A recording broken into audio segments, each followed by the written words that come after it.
नमस्कार मंडळी, तुमचे झेड प्लांट ग्रो नाही करत का? किंवा कोणतेही प्लांट ग्रो नाही करत का? हेल्दी नाही आहेत का? एकदाच हे तर तुम्ही काय करा ना, बनाना जे पील असतं ना, बनानाचं जे पील असतं ना, त्याचं फर्टिलायझर यूज करा. Best fertiliser for plant healthy grow and natural glow.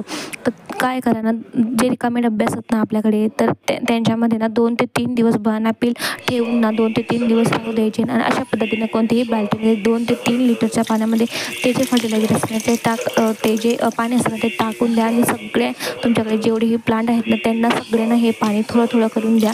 मध्ये 2-3 दिवसांनी देत राहायचं. तुमचे प्लांट जे आहेत नक्की ग्रो करतील. नॅचरल आणि मध्ये त्यांना टोनिंग वगैरे करायची. जे खत पाणी तुम्ही देत असाल ते रेग्युलर द्या. आणि अशा पद्धतीने त्यांना हे फर्टिलायझर पण द्या. नक्की छान ग्रोथ होईल. तुम्ही जसं बघितलं झेड प्लांट, माझे तुळशी, त्याच्यानंतर अरिका पाम, माझ्याकडे बरेच प्लांट आहेत, त्यांना मी हेच देत असते. सो त्यांची किती छान ग्रोथ झाली तुम्ही बघू शकता. इकडे किती छान पद्धतीने ते ग्रो करत आहेत. सो तुम्हीही नक्की ट्राय करा. व्हिडिओ